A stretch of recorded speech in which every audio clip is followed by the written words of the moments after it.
पुत्र थे, अभी तो हमारे पुत्र सब बड़े हो गए, पांडु का पुत्र भी बड़े हो गए, कोई बात नहीं। लेकिन पांडु तब बने था चूंकि मेरा आंखों ठीक नहीं, अंधा हूँ, और हमारे सब बच्चे लोग भी छोटे हैं, कोई व्यक्ति राज सिंहासन पर बैठने के लिए लायक नहीं है, तब वो राजा बन गया था। मैं भी कंसीडर किया था। अभी तो मेरा पुत्र लोग बड़ा हो गया, तब मैं अभी क्यों कंसीडर करूंगा, कॉम्प्रोमाइज करूंगा।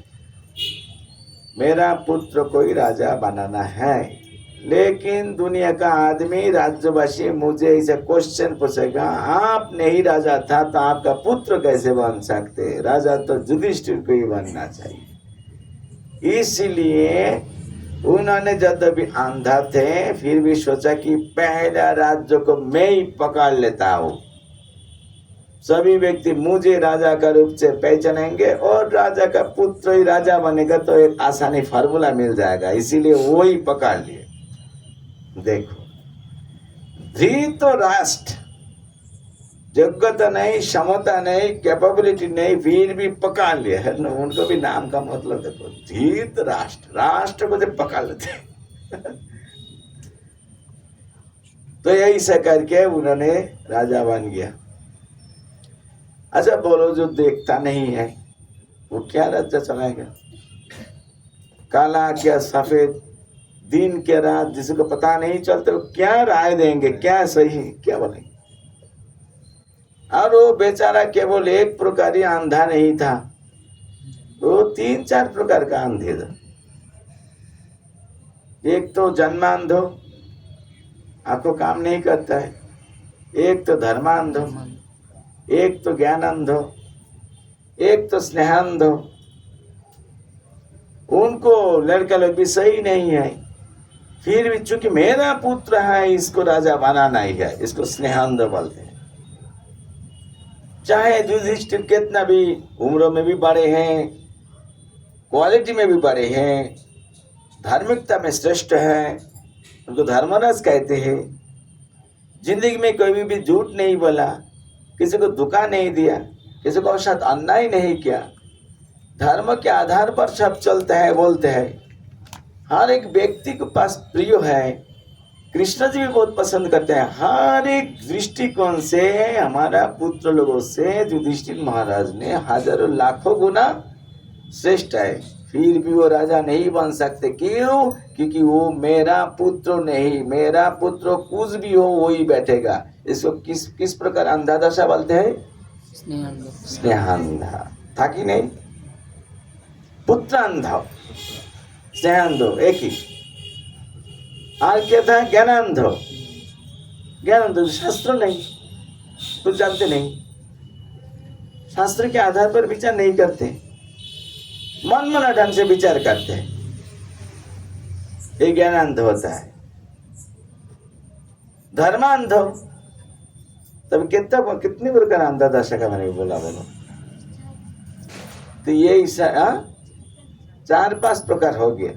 तो ये ऐसा व्यक्ति क्या राज्य चलाएगा, और वास्तव में उनकी द्वारा राज्य परिचालना करना भी उनको उद्देश्य नहीं। उनको उद्देश्य होता है मेरे पुत्र बनेगा, लेकिन पुत्र को कैसे बनाऊंगा, पहले तो मुझे राजा बनना पड़ेगा, तभी तो राजपुत्र ही राजा बनेगा, ये फॉर्मूला सही रहेगा, है कि नहीं। इसीलिए वो राजा बन गया।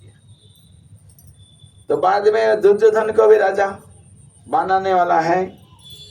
उसी टाइम भगवान स्वयं कृष्णचंद्र उस फैमिली में, ताकि फैमिली उनके रिश्तेदार है, उस फैमिली में जाके, जो कृष्ण बुद्धिमान की शिरोमणि है, सभी देव देवी मुनि ऋषि की पूज्य है, स्वयं भगवान, उन्होंने देखा कि संसार में मेरी उपस्थित रहते हुए भी इतना बड़ा अन्याय सहन नहीं करना चाहिए।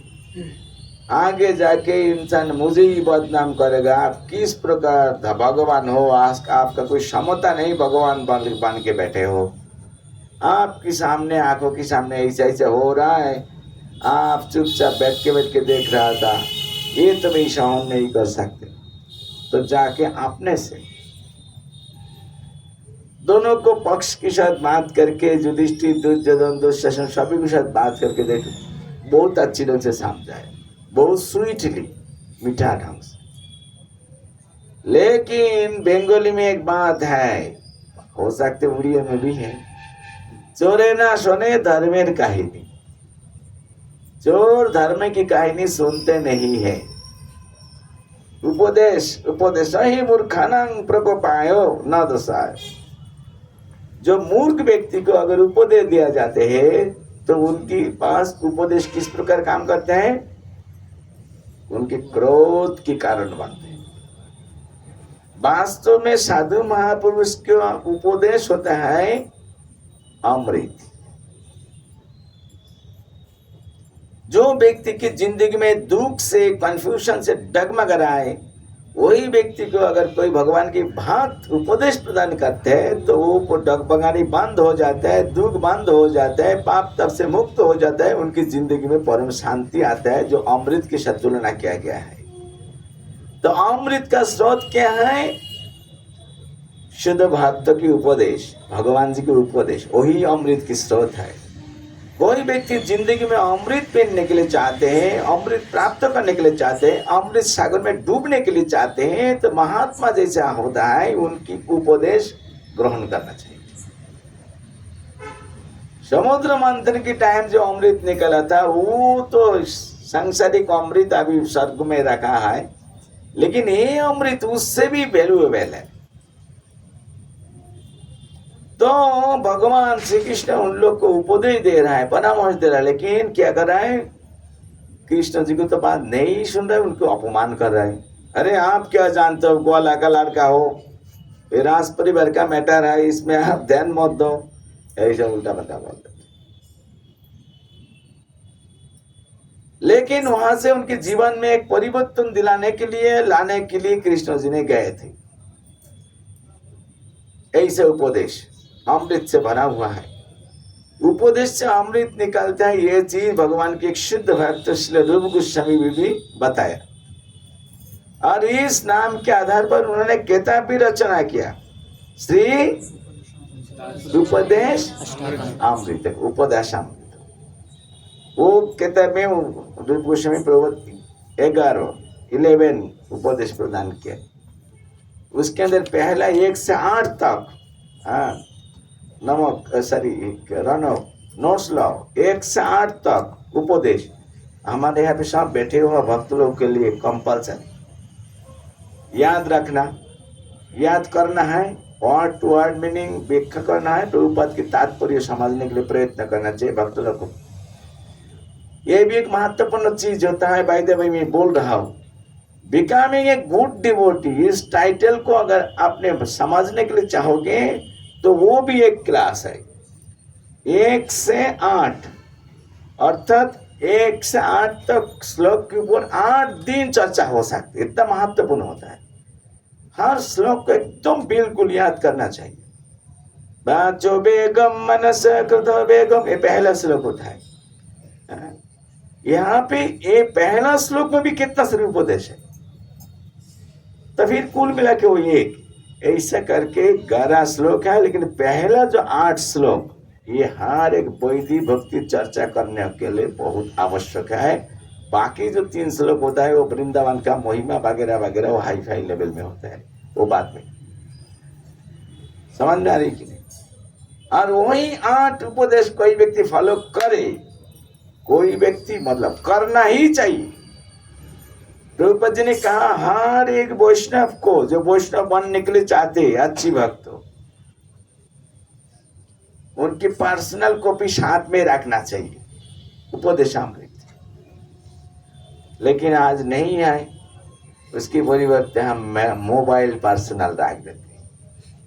वो हमारे जिंदगी को जहर दे रहा है, जला रहा है, डुबा रहा है, हमारे जिंदगी को बहुत भारी बना रहा है।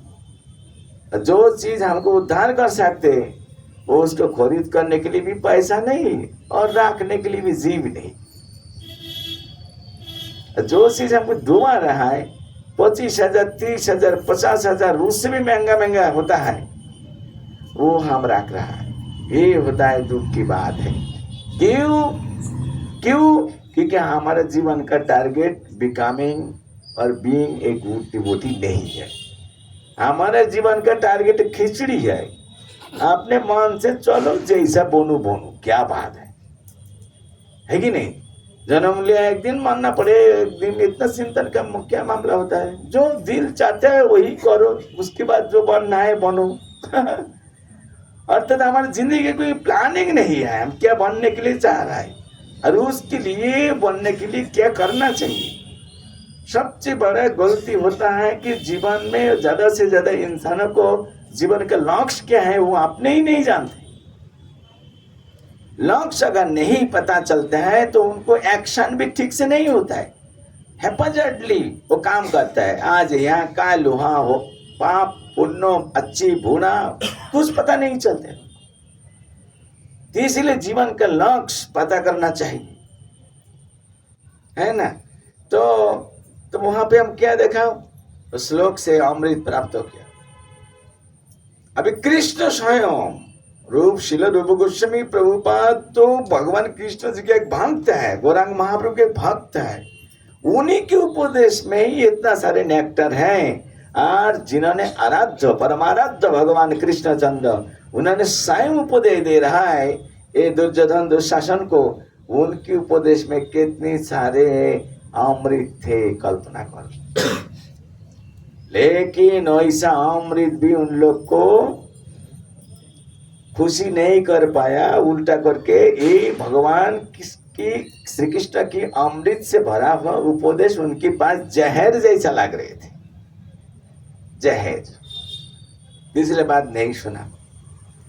इस प्रकार कृष्ण भगवान बार बार प्रयत्न किया था कि ये कॉम्प्रोमाइज हो जाए, सही सा ढंग से राज्य परिचालित हो युधिष्ठिर महाराज जी के नेतृत्व में।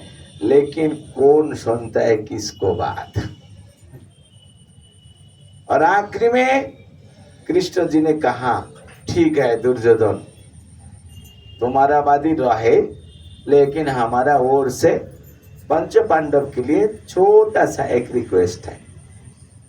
कृष्ण ऑर्डर भी नहीं दिया, एक रिक्वेस्ट है, एक परामर्श है। वो जानते हो क्या है?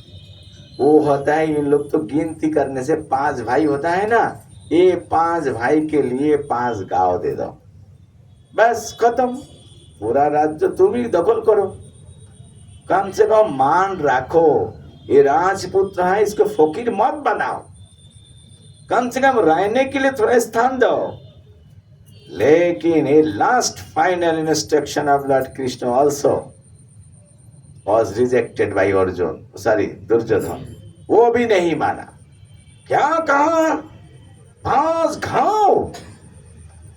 मैं तो एक सुई की अग्रभाग में जितना मिट्टी पकड़ते हैं वो भी मैं युद्ध भी ना नहीं दूंगा, ऐसा कहा।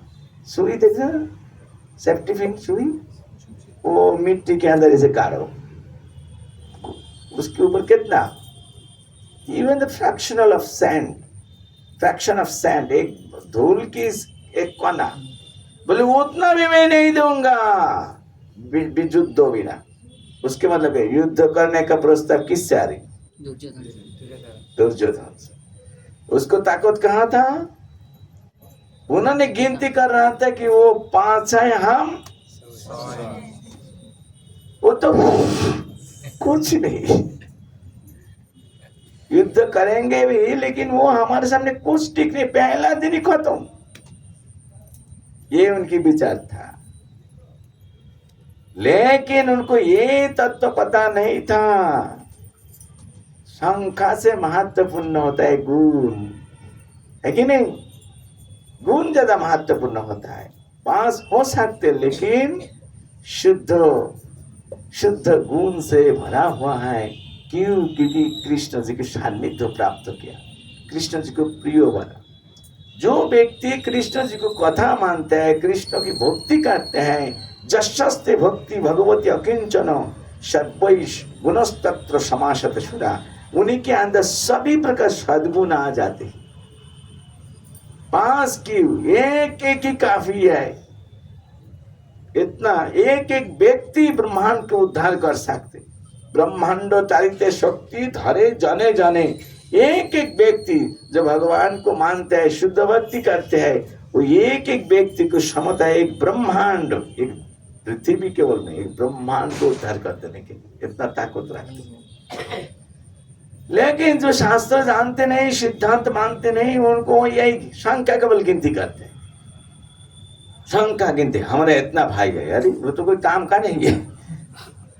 उसकी स्ट्रेंथ से वो ऐसा बोल रहा था कि युद्ध में ना मैं कुछ नहीं दूं।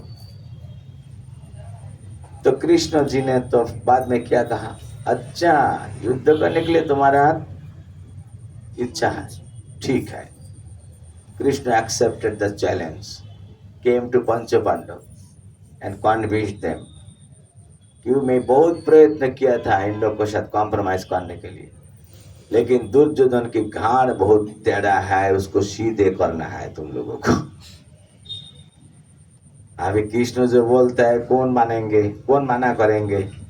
इच्छा रहे कि नहीं रहे, मानना पड़ा। अरे इन लोग पंचपांडव भी तो कोई साधारण व्यक्ति नहीं है, ये भी क्षत्रिय का लड़का है, इसका भी खून गर्म हो जाते हैं। खून तो बहुत पहले ही गर्म हो गया था तो भीम को। क्या हमारे बड़ा भाई राजा नहीं बनेगा? वो बनेगा, हाँ अभी दिखा देता हूँ। तो ये युधिष्ठिर महाराज कृष्ण जी ने रुका। वैसा चार चार भाई को ऐसा खून गर्म हो गए थे, केवल युधिष्ठिर महाराज स्थिर, युधिष्ठिर हमेशा स्थिर रहते। युद्ध, नेगेटिविटी, डिफिकल्टीज की स्थान पर भी, समय में भी वो स्थिर रहते हैं, और ठंडा स्थिति में तो माने महास्थिर रहते हैं। ये होता है युधिष्ठिर महाराज, कभी भी विचलित नहीं होता है। ये होता है युधिष्ठिर महाराज। तभी वो दोनों ये चारों के कंट्रोल करके रखा। लेकिन अभी स्वयं कृष्ण ही कहा कि नहीं, इतना सॉफ्ट नम्रता से चलेगा नहीं, युद्ध करना पड़ेगा। किसके लिए? तुम लोग राज्यों को प्राप्त करो, उससे महत्वपूर्ण होता है युद्ध। होगा नहीं करोगे तो युग युग, जन्म जन्म, जनरेशन टू जनरेशन ये भौतिक संसार का आदमी अन्याय करके ही सब कुछ दखल करेगा, झूठ स्टैब्लिश्ड हो जाएगा, सत्य कभी भी स्टैब्लिश प्रतिष्ठित नहीं होगा। ये सत्य प्रतिष्ठित करने के लिए भगवान श्री कृष्ण इंस्पायर किया था। तो पंचपांडव तो मान लिया। उसके बाद बुआ से परमिशन लेना चाहिए, तो बुआ को पास गया। बुआ जी है ना, आपको जो पास लड़का है ना, इसको मैं युद्ध करने के लिए प्ररोचित कर रहा हूँ, प्रोत्साहित कर रहा हूँ। महारानी तो सुन के बोलते, कृष्ण ये क्या बात है, ये नहीं हो सकते, हमारा 100 तुड़ियां है तो केवल 5, ये लेके जाएंगे वो 100 के सामने तो ये जब रुई जैसा उड़ जाएगा, तब हमारा क्या होगा? ऐसा तो मेरा पोती नहीं, मैं हमारा पुत्र लोग को मुंह देख के जी रहता हूँ, ये नहीं रहेगा तो हमारा हाल क्या होगा? तो कृष्ण जी कहा, बुआ जी ये देखो आपका सामने आपका पास पुत्र खड़ा है, इन लोग को आगे पीछे आप अच्छी ढंग से आंख खोल के देख लो, और पेड़ का बड़े अंगुली से चालू करके देखते देखते रुमाल तक अच्छी ढंग से देखो। अर्थात तब कैमरा नहीं था, हो सकते थे कैमरा रहते थे, कृष्ण बोलते थे अच्छी ढंग से कैमरा फोटो भी करो और वीडियो भी बनाओ। तो वो तो नहीं है, इसलिए आंखों से और मन से अच्छी ढंग से देखो। ये पंच पांडव को मैं जैसा लेके जा रहा हूं, अभी आपके सामने इनकी बॉडी में अंदर बाहर जैसा है, युद्ध करने के बाद आपका सामने में वैसा ही वापस दूंगा। मेरा नाम कृष्णचंद्र भगवान की जय। अभी कुंती महारानी वो भी भक्त है, कुंती महारानी कृष्ण की ताकत तेज सब कुछ जानते हैं। ये नहीं कि हम मैं बड़े हूँ, नो, कृष्ण छोटे हैं। फिर भी वैसा आदर पूर्वक कुंती महारानी बात करती थी। तो कृष्ण जी ने जैसे ऐसे आश्वासन दे दिया तो बस कुंती महारानी की बारिश आ गया, बोलते कोई बात नहीं, ठीक है अब लेके जाओ। तो 500 पांडव को लेके गया था। क्या कहा, मैं युद्ध नहीं करूंगा। ये इसके बहुत कहानी होता है, महाभारत का कहानी होता है। तो युद्ध क्षेत्र में गए, चूंकि अर्जुन जी उनको मित्र हैं, और मित्र को कहा कि देखो मैं युद्ध नहीं करूंगा, क्योंकि मैं दुर्योधन को ऐसे वचन दिया। जब दोनों को चुनने के लिए गया था, दुर्योधन भी गया था, अर्जुन भी गए थे। अब जानते हो तब Krishna was taking rest, sleeping. तो पहला अर्जुन गया, वो भगवान का भक्त है ना, तो भगवान भक्त हमेशा भगवान तथा गुरुदेव की चरण पसंद करते हैं। यद्यपि अंगानी जस्य सकलेन्द्रिय वृत्ति मानते, यद्यपि भगवान की कोई अंग छोटे बड़े ऐसा कुछ बात नहीं होता है, हर अंग बराबर रहता है, हर अंग की काम कार्य हर अंग कर सकते, फिर भी चाहे जो होता है श्रीपाद पद्मो। इसीलिए अर्जुन जाके उधर में बैठा। और दुर्योधन थोड़ी देर बाद में गया, क्योंकि युद्ध क्षेत्र में कृष्ण जी के अंडर में बहुत सारे सैनिक थे। ये दुर्योधन के टारगेट था, उनको मैं मांगूंगा, एक बार तो मांग लो, क्या देंगे क्या नहीं देंगे क्या पता नहीं, मांग लो एक बार। तो कृष्ण को भाव समझना बहुत डिफिकल्ट था। हो सकते हमारे प्रति कृपा बरबस के बोल ही जाएगा, ठीक है लेके जाओ। वो आशा लेके गया, तो जाके देखा ये क्या बात है, मेरा आने के पहले ये आ गया, ये तो काफी चालू आदमी है। अर्जुन को सोचता है, और जाके चरण दखल किया। तो वो देख के दुर्योधन सोचता है अच्छी बात है, पहला आ गया ये ठीक है, लेकिन दिमाग में कुछ बुद्धि नहीं है। बुद्धि तो मानता मैं ही हूँ, देखो इसीलिए कहा सिर कहा पेड़, बेटा सिर छोड़ के पेड़ का नीचे बैठा, बैठ उधर। मैं तो लेट में आया, फिर भी हमारा ही मार्केट है। वो सिर के सामने बैठा। दोनों जब बैठ गए तो कृष्ण तो हर चीज में शिरोमणि होता है। वो दोनों जब तक नहीं बैठा तब तक क्या सो रहा है क्या नहीं था क्या पता हो। जब वो अंतर्जामी को पता चला कि दोनों बैठ गए तो आंखों खोला। अरे अर्जुन जी, अरे तुम कब आया, बताओ कि बताया क्यों नहीं, क्यों मुझे बुलाया नहीं। उनको शायद बातचीत चालू हो गई और दुर्योधन गरम हो रहा है। क्या रे, इससे तो बड़े मैं ही हूँ, बात तो मेरा सर पहले करना चाहिए था। तो चिल्लाना भी चालू कर दिया, अरे हम लोग को तो देखता ही नहीं हो। तो कृष्ण कहा कि ओहो सॉरी, वास्तव में देखो मेरा तो आंख चार तरफ में नहीं है, मेरा आंख इधर है, आंख खोल दिया, इसलिए पेड़ की बराबर जो बैठा मैं उसको देख रहा हूँ। तुम इधर में आया किसको पता है। तो ठीक है बोलो, गुस्सा मत करो, चिल्ला चुप मत करो, तुम्हारे कारण के इधर में आने के। तो दुर्योधन क्या कहा, कारण ज्यादा कुछ नहीं है, थोड़ा सा कारण है। जैसा आप हो और आप लोग आपका सैनिक हो, तो यहाँ पे मैं आपको सैनिक को मांगने के लिए आया है। कृष्ण का बहुत अच्छी बात है, तो कोई बात ही नहीं हमारे लिए। लेकिन दुर्योधन, शास्त्र में बोलते हैं कोई चीज प्राप्त करने का टाइम अगर छोटे बड़े व्यक्ति उपस्थित रहते हैं तो छोटे जो होता है ना उसको पहला मौका दिया जाता है मांगने के लिए। आप तो थोड़ी देर पहले का ना बड़े हो, तो छोटे कौन है, अर्जुन जी। तो अर्जुन जी को भी यही बोलता हूँ, अर्जुन जी का भी ये अधिकार है। तो मैं पहला उनसे जांच कर लेता हूँ, पूछ लेता हूँ वो क्या चाहते। तो बस अभी ये तो जुक्ति में अटक गया ना, तो वो चुप हो गया।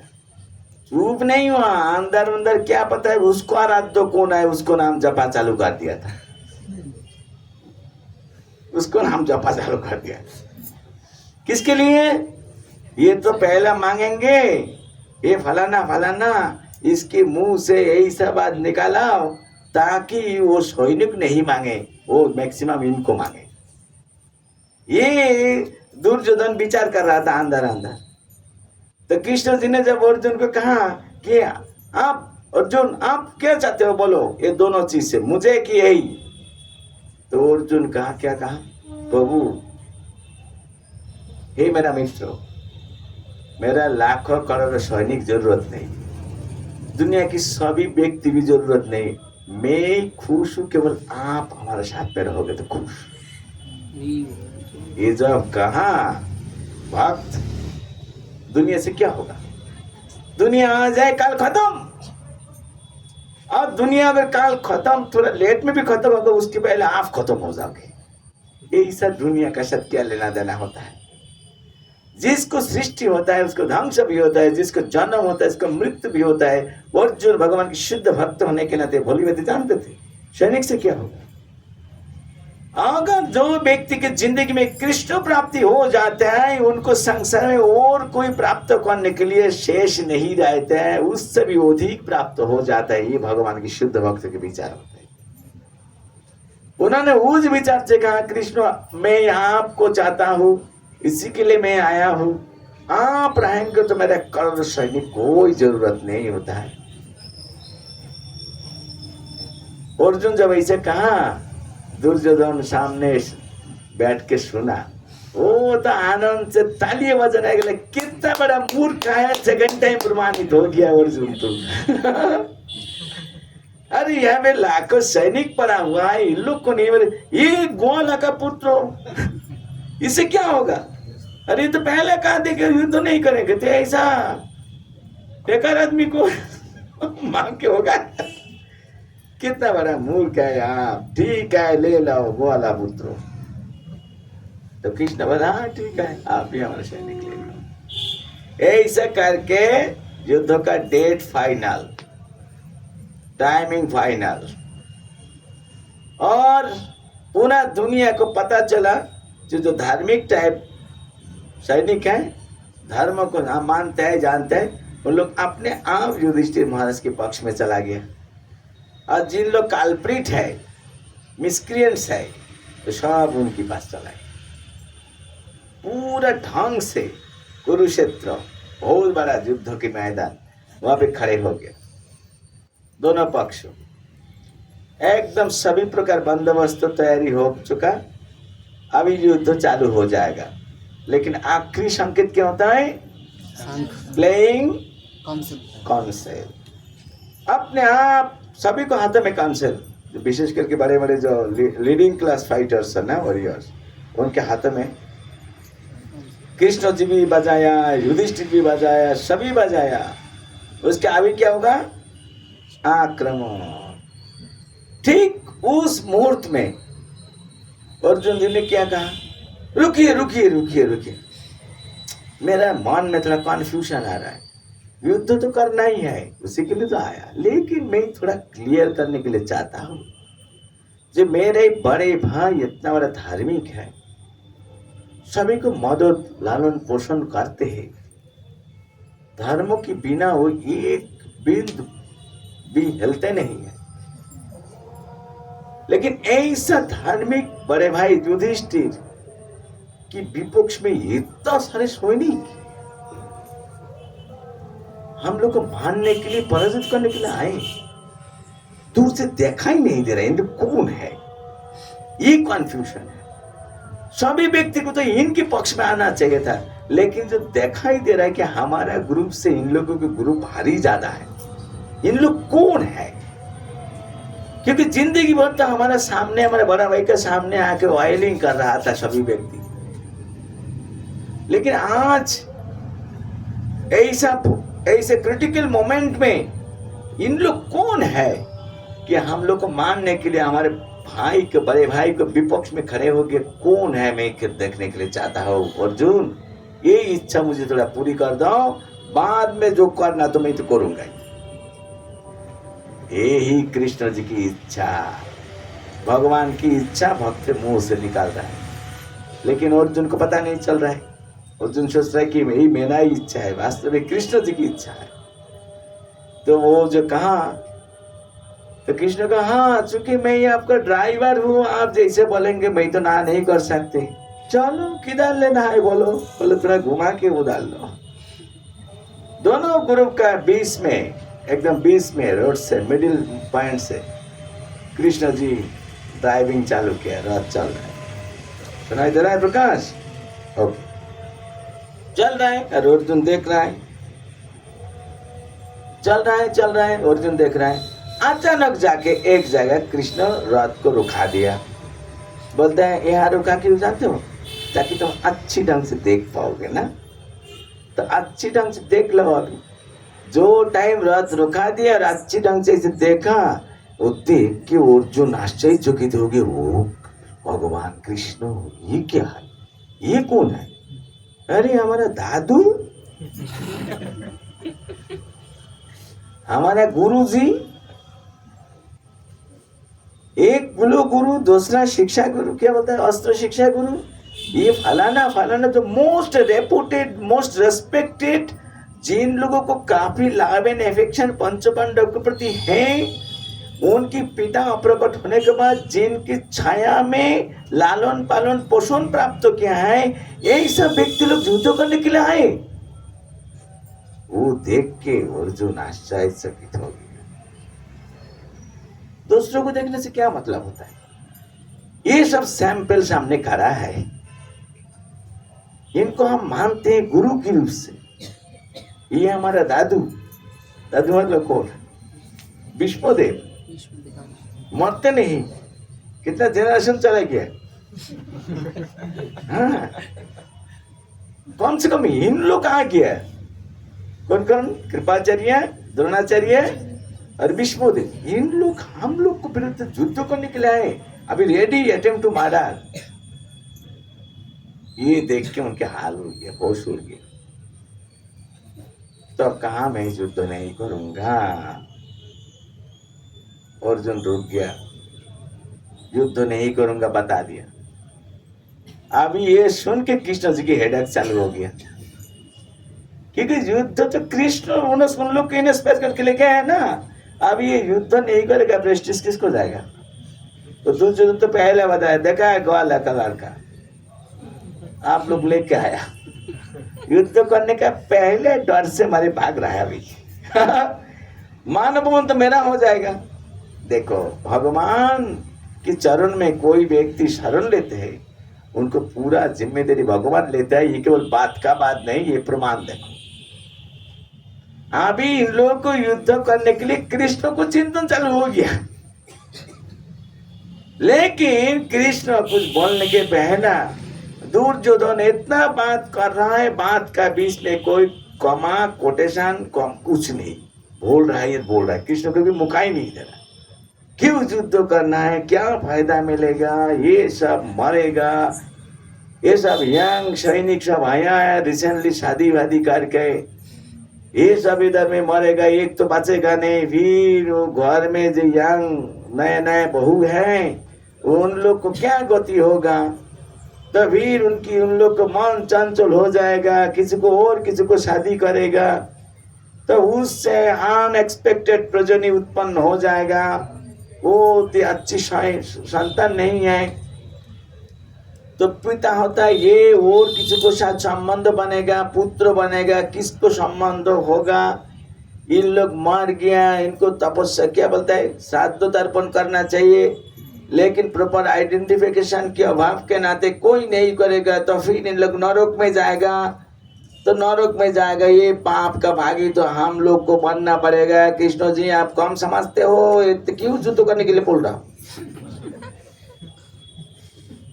तो इन लोग युद्ध, अगर हम युद्ध नहीं करेंगे तो इन लोग राजा बनेगा, बनने दो। अगर हम युद्ध करें, इन लोग मर जाए, हम और हमारे बड़े भाई सब राजा बन जाए, तो हम लोग को सिंहासन में देख के तालियां कौन बजाएगा? सब तो मरेगा। अगर कोई व्यक्ति तारीफ भी नहीं करे, तालियां भी नहीं बजे, तो ऐसे राजा बनने का क्या मतलब होता है जिसको की प्रजा ही नहीं है? और एक बात बहुत लॉजिकल, सामाजिक विचार से, हाँ, एक बात भी उल्टा पल्टा नहीं बोल रहा है, सही, एवरीथिंग इज, देखो युक्ति शो कर रहा है कि नहीं? तो इससे बेहतर होगा क्या, चलो हम चले जाते हैं, राज्य भाज्य को जरूरत नहीं, हम तो संख्या ज्यादा नहीं, 5 भाई हैं, माता हैं,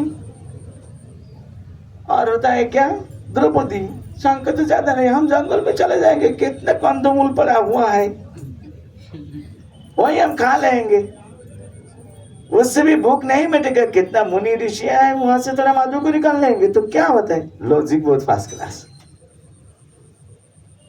अर्थात उन्होंने योद्धा है, क्षत्रिय है, युद्ध नहीं करके वो जोगी बनने के लिए जाते हैं। तो कृष्ण जी ने कोई चीज में अलाउ नहीं किया गया है। तो ये इतना लंबा लेक्चर अर्जुन ने सुनाया कि भगवत गीता का फर्स्ट चैप्टर हो गया। वो लिखने के लिए गया व्यासदेव का निर्देशन से गणपति जी ने, तो एक चैप्टर हो गया। इस एक चैप्टर में कृष्ण जी को कुछ नहीं पूछा और बोलने के लिए कोई मौका भी नहीं दे रहा। वो अपने आप ज्यादा के सबसे बड़े समझदार समाज के केवल प्रवचन देने लगा। ये जितना तक मैं ही कहा, यही स्थिति वर्तमान समाज में। हर एक व्यक्ति अपने को क्या मानता है? मैं सब जानता हूँ। क्या? मैं सब जानता हूँ। जोर से बोलो। मैं सब जानता हूँ। मैं सब जानता हूँ। घर मकान किसी को तो पत्ता नहीं देता है। इवेन को क्या बोलता है उड़िया में? यद्यपि। ओके। इवेन साधु महापुरुष के सामने आके भी उन लोग प्रवचन देना चालू कर देते हैं। जिन लोग से सुनना चाहिए, क्योंकि आदत तो ऐसा है, अपने के बारे सोचता है ज्यादा समझदार हूं, दूसरी पता है मैं सब जानता हूं, इनको बात क्या सुने, तो मैं उम्र से छोटा है, और भी बहुत कुछ विचार कर लेते हैं। तो वहां जाके भी उनसे एक भी पूछता नहीं है, वो केवल बोलते रहते। अभी अर्जुन जिस प्रकार आचरण कर रहा है, क्या लग रहा है कि भक्त के अभक्त?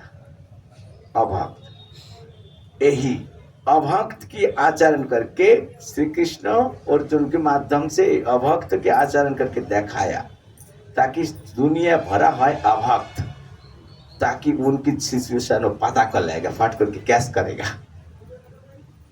इसलिए रोल करा है। यदि भी शुद्ध भक्त है लेकिन इस तरह बातचीत कर रहा है, और हम वास्तव में वही देख रहे हैं ना। कृष्ण तो स्वयं भगवान, और उन लोग को भक्त लोग को महापुरुष कहते हैं। कृष्ण के भक्त को, भगवान के भक्त लोग को सामने जाके भी इंसान सुनने के लिए नहीं चाहते हैं, सुनाने के लिए चाहते हैं। अभी अर्जुन एक चीज समझा रहा है दुनिया को। क्या समझा रहा है? मैं तो इनसे बिना कुछ पूछ के, इनसे बिना सुन के मैं ही प्रवचन लगा दिया ना, लेकिन प्रवचन से कोई सिद्धांत नहीं आ रही। मेरा पूरा बॉडी कांप रहा है, दिल दुख रहा है, मन अनचन कर रहा है, मेरा मुंह सूख जा रहा है, गला सूख जा रहा है, पसीना निकाल रहा है, मैं खड़ा नहीं पा रहा हूं,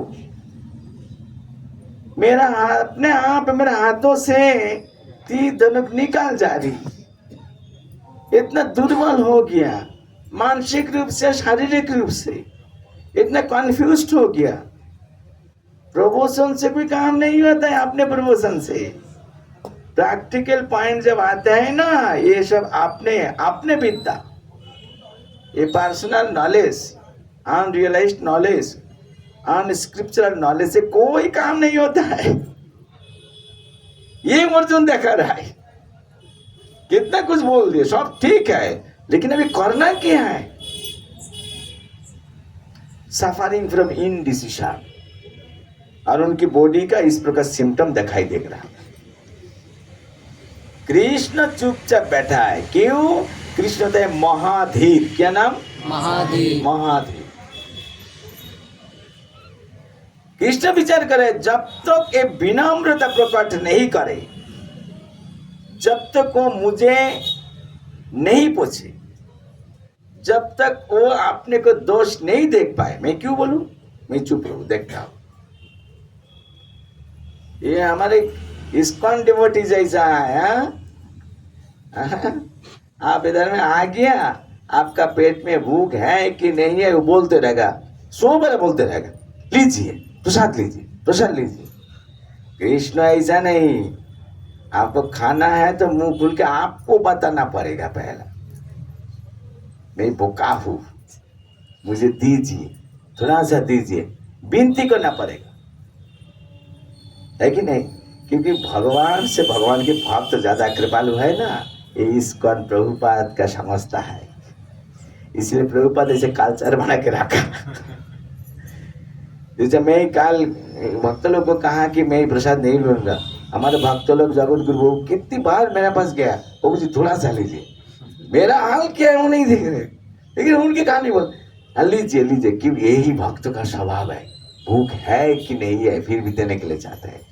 लेकिन भगवान का प्रिंसिपल थोड़ा कठोर है, अब चाहोगे तो मैं कंसीडर करूंगा, जब तक वो नहीं पूछता है मुझे तब तक मैं नहीं करूंगा, चुपचाप, मैं ड्राइवर हूं, बस मैं नौकर हूं, आप मालिक हो, मैं चुपचाप ही रहता।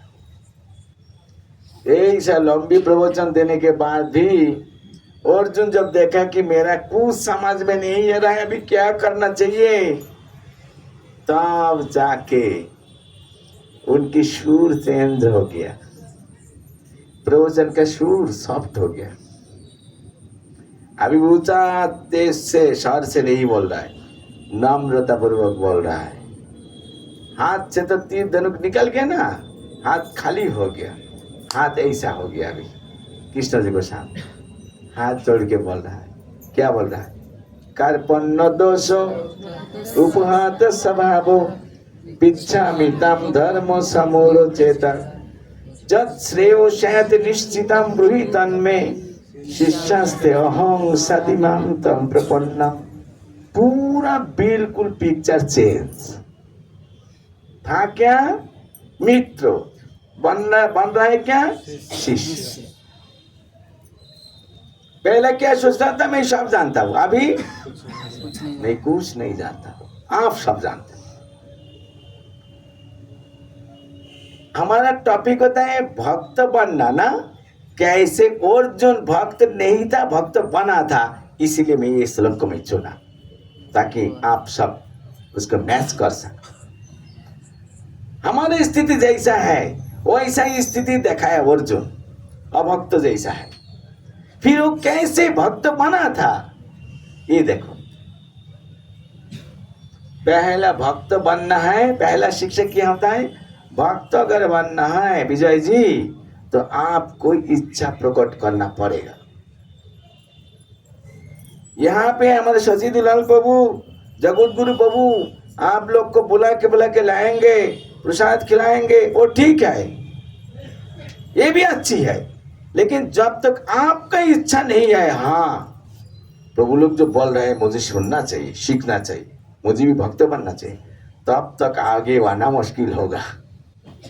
आपने को भूख प्रकट करना चाहिए, ज्ञान की भूख, भक्ति की भूख, प्रसाद तो है ही। तो वो अर्जुन जब तक आपने नहीं कहा, सिर झुका नहीं, अपने सिर आपने नहीं झुकाया, कृष्ण कुछ नहीं बोला। समझ में आ रही, कुछ नहीं बोला। पहला शिक्षक क्या होता है, one has to express his desire to become devotee। ते हो गया। तो अभी कृष्ण देखो कितना फर्स्ट क्लास भगवत गीता का शिक्षा होता है। अभी कृष्ण सोच रहे हैं, अरे तो ड्रामा कर रहा है, थोड़ी देर पहला ये मुझे प्रवचन सुनाया, अभी हाथ जोड़ के बोल रहा है कि मैं आपको शिष्य बनने के लिए चाहता हूँ। कहा मित्र, कहा शिष्य, पूरा बिल्कुल अलग है। ये क्या दिल से बोल रहा है कि धक्का खा के मुंह से बोल रहा है, क्योंकि मुंह की वचन चेंज होता है और दिल से अगर आते हैं तो ठीक है। तो मुझे टेस्ट करना चाहिए, यहाँ से शिक्षा होता है, गुरुदेव दीक्षा देने के पहला शिष्य को टेस्ट करना चाहिए। शिष्य को अगर टेस्ट करता है तो गुरुदेव को कोई दोष नहीं है उसमें, समझे कि नहीं। तो टेस्ट कैसे चलेगा, टेस्ट कैसे चलेगा? टेस्ट चलेगा, कृष्ण जी ने कुछ गर्मा गर्म बात सुनाए उनको। इंग्लिश में उसको बोलता है चेस्टाइजमेंट। क्या बोलता है? चेस्टाइजमेंट। हिंदी में क्या बोलता है? तिरस्कार। तिरस्कार मतलब जैसा बच्चे लोग बहुत नटखट रहते और मम्मी बोलते हैं कि पढ़ पढ़, बच्चे बोलते नहीं खेलना है कूदना है। अरे नहीं तेरा पास कैसे मिलेगा? तो क्या ऐसे मिलेगा, मैं बाद में देखूंगा, मुझे तो खेलना है। तो 3 4 5 10 बार मम्मी प्रेम से बोलता है, जब सुनता नहीं तो क्या बोलता, कैसे बोलता है? हाथ से बैठ, साथ में लगा भी देता है 2 4। इसको चेस्टाइजमेंट बोलते हैं। मीठा वचन के परिवर्ते जब वचन थोड़ा गर्मा गर्म सुना देते हैं तो उसको तिरस्कार बोलता है। उड़िया में क्या बोलता है, क्या बोलता है? तो अभी कृष्ण जी ने वैसा बोलने लगा, कारण ये अगर दिल से बात कहा तो मैं कितना भी उसको कुछ बोलूंगा वो मुंह नहीं खोलेगा, सब सहन करेगा। ये होता है परीक्षा। और जब मुंह से बोल दिया तो मेरा एक वचन गरम, एक वचन सुन के 3 गरम वचन मुझे सुना देगा, तब पता चलेगा ये सही बोल रहा है कि नहीं। समझे कि नहीं? गुरु होता है कौन? जो कृष्ण प्रेम हम लोग को देने के लिए चाहते हैं, कृष्ण प्रेम, और उसी के लिए शरणागत शिष्य को लालन पालन पोषण गुरुदेव करता है, प्यार मोहब्बत दो देते हैं। लेकिन गुरुदेव वही व्यक्ति को जो उस मार्ग में चलाने के लिए चाहते हैं, शिष्य अगर जाने के लिए नहीं चाहते हैं तो गुरुदेव कठोर होकर उनको तिरस्कार करते हैं। इनकी कठोरता और तिरस्कार केवल बाहर है, गुरुदेव का हृदय उनके प्रति स्नेह प्रेम भरा रहता है। तो गुरुदेव मतलब क्या? जो हमको प्रेम देने वाला है, साथ ही साथ जरूरत पड़ता है वो हमको शासन भी करने वाला है, और शासन बहुत आवश्यक है। शासन शब्द से शिष्य शब्द आए हैं। जो गुरुदेव की शासन को मुंह बंद करके मान लेते हैं, अरे सही किया गुरु महाराज हमारे प्रति, इनकी शासन मतलब हमारे लिए कृपा है, ऐसा समझकर मान लेते हैं, वास्तव में उन्हीं को ही शिष्य रूप से कहा जाता है। तो कृष्ण जी ने जब ऐसा थोड़ा सा वचन चेंज करके उनको बोलने लगे तो कृष्ण जी ने देखा कि बिल्कुल ये कुछ नहीं बोल रहा है, वास्तव में मेरा शिष्य बनने के लिए चाह रहा है, ये दिल का ही बात है, मुंह का नहीं। समझे कि नहीं? ये सब चीज के लिए तैयार रहना चाहिए। भक्त लोग, गुरुदेव अगर कुछ बोल दे कभी भी तो क्या सोचना चाहिए? गुड बाय प्रभु जी, गुड बाय, आज ही मेरा अंतिम, देखो कल कौन आते हैं। उसके मतलब क्या? हम आया था इन लोग को उद्धार करने के लिए, अभी हमको उद्धार कर रहा तो बस हम भी चल रहे। याद रखना, माया देवी ऐसा प्रोत्साहन हमको देंगे। भगवान की श्रेष्ठतम स्थान गोलोक वृंदावन में आपको स्थान देने के लिए चाहेगा। सर्टिफिकेट नकली है कि ओरिजिनल है, क्या माया टेस्ट नहीं करेंगे? आपकी भाव ठीक है कि नहीं, है कि नहीं? इसके लिए तैयार रहना चाहिए। अभी माया देवी मुझे और देख रहा है, क्या अंदर की बात आप खुल के बोल दे रहा हूं इन लोगों को। मैं ही जो करने वाला हूं वो पूरा फांस कर दे रहा। क्षमा कीजिए माता। सही बात, वो हमको भी टारगेट कर। तो मैं प्रार्थना करता हूँ कृष्ण, गुरु कृष्ण से, ताकि परीक्षा करे भी मुझे इन लोग रक्षा करे। रियली रहस्यमय बात अगर कोई व्यक्ति बोल देता है तो क्या होता है? उनके क्रोध के कारण बन जाते हैं। ये वो करने वाला क्या है? आप जितना चालू हो ना, परीक्षा भी वैसा होगा। इसलिए माया के सामने में चालू हो, सोचो मत। कृष्ण को बोलते रहो, प्रभु मैं तो आपको साथी चाहता हूं रहने के। आपको शक्ति को बोल दीजिए मुझे टेस्ट मत करे, क्योंकि टेस्ट करने के लिए जाएंगे तो मैं तो डहा फेल हो जाऊंगा। भगवान की शुद्ध भक्त श्रील प्रभुपाद, उन्होंने भी हाथ जोड़ के कृष्ण को बोल रहा था, कृष्ण आपको माया के आक्रमण से मुझे रक्षा करना। आचार्य के रूप से सभी को हमको शिक्षा दिया, भगवान को मुंह खुल के, दिल खुल के, हाथ जोड़ के ये रोज बताना चाहिए। तो मेरा तो ऐसा ही पास नहीं होता है, किसके खुश के 33 होता है, इसकी ऊपर भी जब कठोर परीक्षा चालू करेगा तो मेरा तो एक ही क्लास में जिंदगी रहना पड़ेगा। इस प्रकार प्रार्थना करना चाहिए। तो कृष्ण जी ने जब देखा कि नहीं नहीं ये शासन जब मान रहा है तब ये शिष्य बनने के लिए लायक है, तब क्या क्या तो अर्जुन इतना टाइम जो कुछ क्या ये गलती उनको समझ में आ गया और अपने मुंह से उनके अफसोस वाणी प्रकट कर रहा है। इंपॉर्टेंट पॉइंट, कोई व्यक्ति भक्त बनने के लिए चाहेगा ना, जिंदगी में जो कुछ गलती किया, गुरु वैष्णव को साथ साक्षात होने के पहला जहां जहां गया, क्या क्या खाया, किस प्रकार दिमाग उल्टा पलटा कचरा से दिमाग भरा हुआ था, ये भगवान की भक्तों के साथ परिचय होने के बाद वो उसके लिए दुख प्रकट करना चाहिए। हे कृष्ण, इतना दिन में कहाँ था, किसको मैं सही मान रहा था, किसको साथ में चल रहा था, किस प्रकार दार्शनिक ज्ञान हमारे दिमाग में था, वो तो बेकार था। वो करना चाहिए और दुख प्रकट करना चाहिए। अरे अफसोस और दुख केवल मुंह अंदर अंदर नहीं, मुंह खुल के सभी को बस बताना चाहिए कि मैं इस प्रकार एक पागल था, इस प्रकार मैं यूजलेस था। यहाँ भी अर्जुन ने केवल मन में नहीं सोचा था, नहीं सोच रहा है, ये मुंह खुल के बोल रहा है कार्पण्य दोष हो, अपने दोष को आइडेंटिफाई कर पा रहा है और सभी को सामने बोल रहा है कि मेरा दोष है। ये बहुत बड़े भक्त बनने का एक लक्षण होता है। अगर अच्छे भक्त बनना है तो दूसरों को दोष नहीं, अपने दोष को देखने के लिए प्रयत्न करना चाहिए। हजारों दोष तो है ही, और वही दोष पकड़ के दूसरों को पास जाके बताना चाहिए कि मेरा पास ऐसा है। कम से कम गुरुदेव को पास, कम से कम गुरु तुल्य जिन्होंने शिक्षा गुरु दीक्षा गुरु हो सकते, कम से कम हमारे से पहले जो वैष्णव बना उनको पास जाके बताना चाहिए ये मेरा दशा है। यहाँ पे कृष्ण जी को अर्जुन ने कहा है कार्पण्य दोष हो, मेरा कार्पण्य दोष है। इसी के लिए मेरा जिस प्रकार स्वभाव होना चाहिए था, आत्मा का स्वभाव क्या होता है, भगवान जी को मान्यता देना, भगवान जी की भक्ति करना।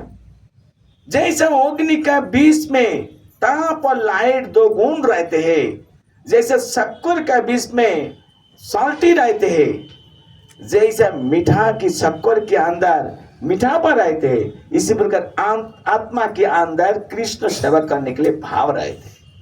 ये स्वभाव स्वाभाविक, ये नेचुरल। लेकिन इसी प्रकार बदगुण रहने के लिए मेरा जैसे स्वभाव होना चाहिए था, पहले ही आपको मान्यता देना चाहिए था, पहले ही आपको गुरु के रूप से मान्यता देना चाहिए था। लेकिन मेरा स्वभाव खराब होने के लिए मैं आपको स्वभाव साधारण मान के आपको मैं उपदेश देना चालू किया था, ये मेरा दोष।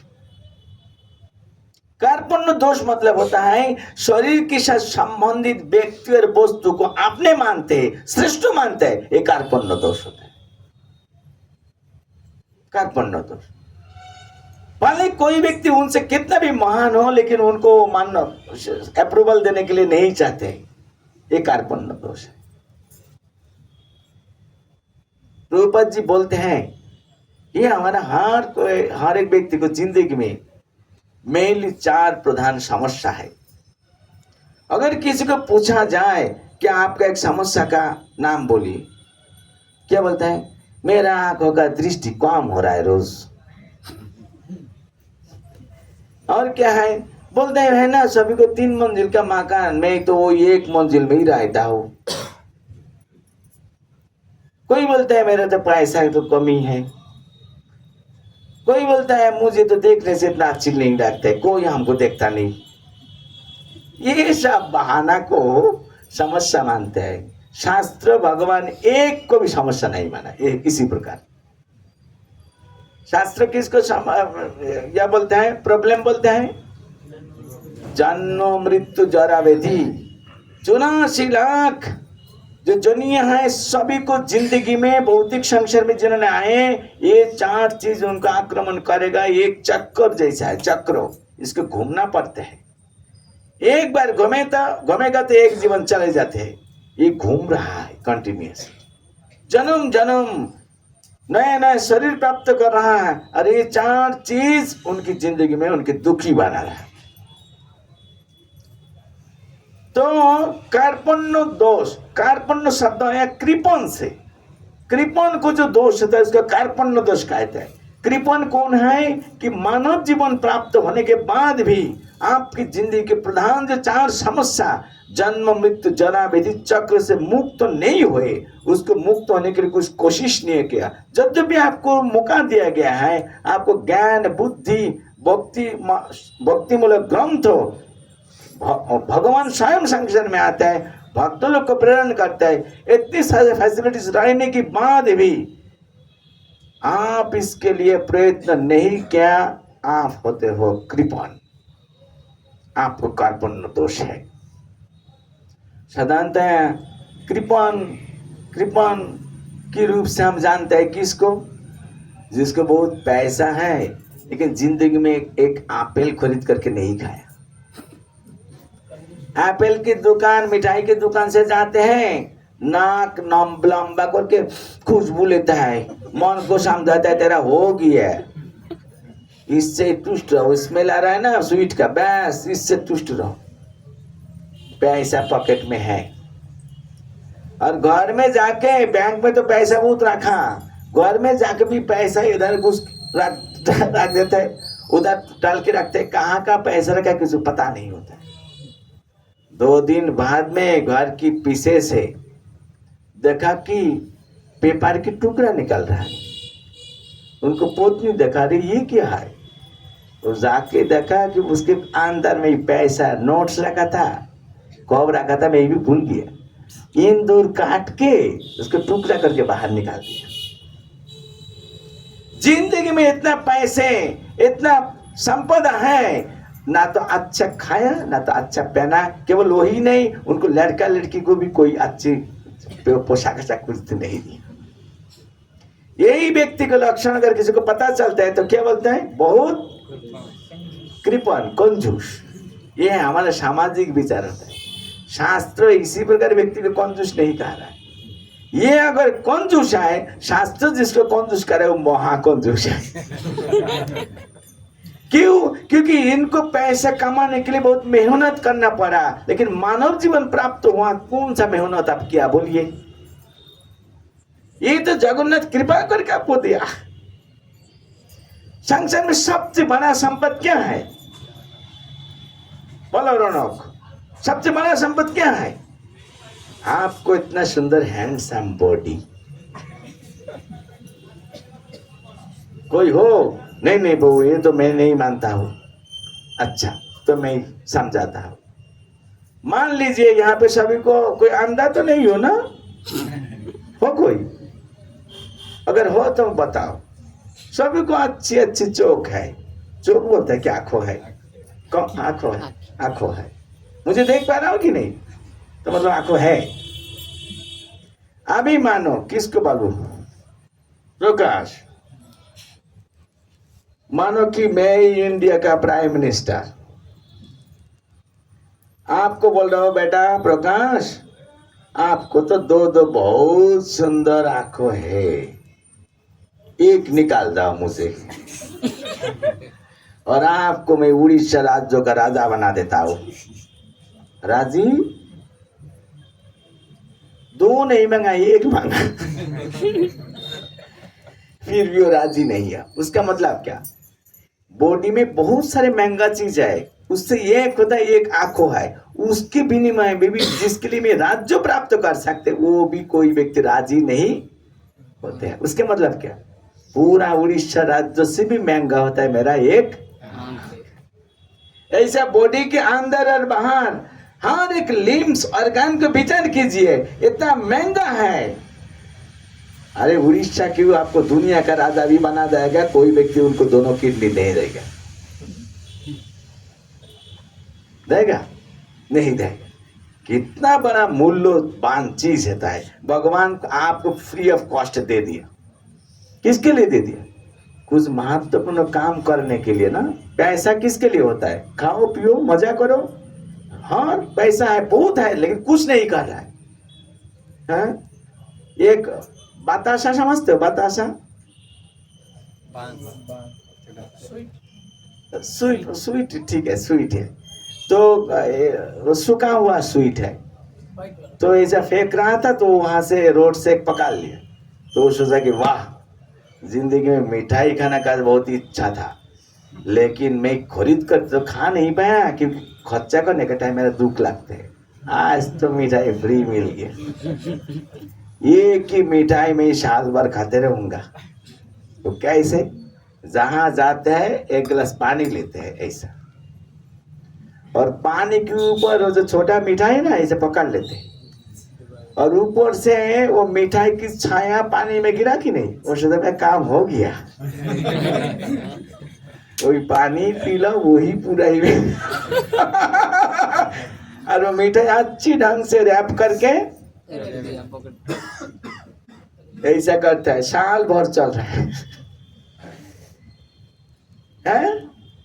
जगता है पैसे खरीद करके, पैसा से खरीद कर खाने के लिए, लेकिन नहीं खा रहा है। इसी प्रकार जगता है आपको कृष्ण प्राप्ति करने के लिए, क्योंकि उसी प्रकार उपयोगी शरीर आपको प्रदान किया गया है। अगर मेहनत करके पैसा कमाई करके इसी प्रकार बॉडी खरीद करना पड़ते तो अलग बात है। भगवान इतना महंगा चीज दिया, जिसमें उपयोग करने के लिए आपको ये मौका रहने के बाद भी उपयोग नहीं कर रहे हो, आप होते हैं महाकंजूस। और वही से व्यक्ति का जो नेचर है वही होता है कार्पण्य दोष। अभी कृष्ण जी के सामने इतना बड़े सैनिक सब खड़े हैं, सभी को सामने अर्जुन ने चिल्ला के बोलना है कार्पण्य दोष उपतो स्वभावो। जो व्यक्ति इतना सम्मानित होता है, पृथ्वी में सर्वश्रेष्ठ धनुर्धर होता है। यहाँ पे कोई व्यक्ति हो कि कोई कारण के लिए, कोई सब्जेक्ट के लिए, कोई विशेष योग्यता के लिए आप पृथ्वी के एक नंबर व्यक्ति हो, यहाँ पे कोई हो? अगर रोड में जाके किसी को नाम कहा जाएगा कि विजय को जानते हो, बोले वो कौन है? दुनिया का बात छोड़ दो, रोड के आदमी पहचाना नहीं। जब तक उड़ीसा में आपको जन्म हुआ राइटर रहा, वो कौन है? और अर्जुन को कौन सा व्यक्ति पहचान नहीं था? केवल पृथ्वी ने, ब्रह्मांड में कोई भी जाएगा, जाके कोई मुनि ऋषि देवता से भी पूछो, अर्जुन को जानते हैं कि सब जानते हैं। इतना बड़ा सम्मानित आदमी सभी को सामने, मित्रों का सामने केवल हाथ जोड़ी नहीं, प्रपन्नम करके दंडवत प्रणाम किया। हम कर पाएंगे किसी को? भक्त बनना है। तो पहला क्या होता है? आपने के दोष को पकड़ना और वो मुंह खुल के बताना। उपहत स्वभाव पृच्छामि। नेक्स्ट पॉइंट होता है प्रश्न जिज्ञासा करना चाहिए। मैं उसी दिन ही बताया था ना, वो आके पुतली बन के बैठ जाओगे, बोल जाओ प्रभु जी मैं तो भाव में हूं। हाँ बिना ना बिना, चावल बिना, चावल भी नहीं, पोहा भी नहीं, ये क्या? अरे कुछ तो हाँ ना करो। नहीं, सबसे अच्छी होता है कि भक्त बनने के लिए अंदर से क्वेश्चन पूछना चाहिए। क्वेश्चन है, अगर पूछा जाता है कोई क्वेश्चन नहीं आ रहा, ये बहुत अशुभ लक्षण है। अर्थात माया देवी आपको इतना जल्दी भक्त बनने के लिए नहीं चाहते हैं। क्वेश्चन आ रहा है। क्वेश्चन कब आता है? जब आप डीपली सोचेंगे। जैसे देखो, ये प्रवचन सुना, कोई नोट्स नहीं लेना। क्यों? नोट्स क्या जरूरत है? ऐसा आज प्रेम भक्ति हुआ, कल कौन इतना सारे प्रभु आएगा सुनने के लिए, अभाव कम है। और सबसे बड़ा प्रवचक तो मेरा बाका जी में ही रहते है, काला वाली। वहां से हम निकाल के सुनेंगे, नोट्स को ना क्या जरूरत। और मैं कम जानता हूँ क्या? जिंदगी के 4 प्रधान समस्याएं, जन्म मृत्यु जरा व्याधि के, इनके प्रवचन सुन के मुझे सीखना पड़ेगा। ये माया की प्रलोभन, ऐसा हम लोग को समझाते हैं।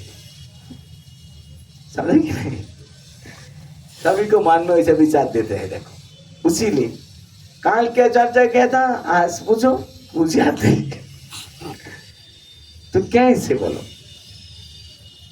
तो यहाँ पे उन्होंने प्रश्न पूछ रहा है, अर्जुन प्रश्न पूछ रहा है, पृच्छामि तम धर्म समुचित, अभी बताइए मुझे क्या करना चाहिए, हमारा धर्म क्या है। पृच्छामि तम, आपको, तम शब्द मतलब आपको मैं पूछ रहा हूं। जत श्रेय, मेरा कुछ पता है। जत श्रेय जब कहा कि जो श्रेय है वही मुझे बोले, उसका मतलब क्या, मेरा कुछ पता नहीं श्रेय क्या प्रयोग क्या, मेरा कुछ पता नहीं। ये भी महत्वपूर्ण गुण होता है। भक्त बनना है, वैष्णव गुरु वैष्णव के सामने जाके मैं बहुत ज्यादा जानकारी होता हूँ, जब जानता हूँ ये भाव नहीं दिखाना चाहिए, तब आप असली चीज से वंचित हो जाएंगे। क्योंकि वैष्णव लोग ऐसा ही सबको प्रशंसा करने के लिए चाहते हैं, हार पहनाने के लिए चाहते हैं। और आप ऐसे ढंग से बैठेंगे, हार पहनाओ मुझे, तो कोई बात ही नहीं, एक क्यों 3-4 पहना देंगे। नहीं, उल्टा करके ये प्रश्न पूछना चाहिए। अर्जुन जो इतना पहले जो कुछ बात बताए, एक भी इरेशनल था, everything was logical and rational. अभी क्या कर रहे हैं, वो सब बेकार था, मैं कुछ नहीं जानता हूं, मैं हमारा जिंदगी में अच्छा क्या क्या बुरा क्या होता है वो भी मैं जानता नहीं हूं। आप बोलिए जत श्रेय, जो कुछ हमारे लिए श्रेयस्कर है, श्रेष्ठतम है, कल्याणमूलक है, कृपया आप बोलो। जत श्रेय, शायद मतलब होता है, निश्चितम निश्चित करके बोल रहा है। शिष्यास्ति, मैं आपको शिष्य होने वाला हूं। अहं, अहं मतलब क्या, मैं हूं, मैं शिष्य हुआ। अहम साधिमाम तम प्रपन्नम, मैं आपको दंडवत प्रणाम कर रहा हूं। एक श्लोक के अंदर भक्त बनने के लिए कितना सारे गुण है, विजय गिनती करके लिखना चाहिए।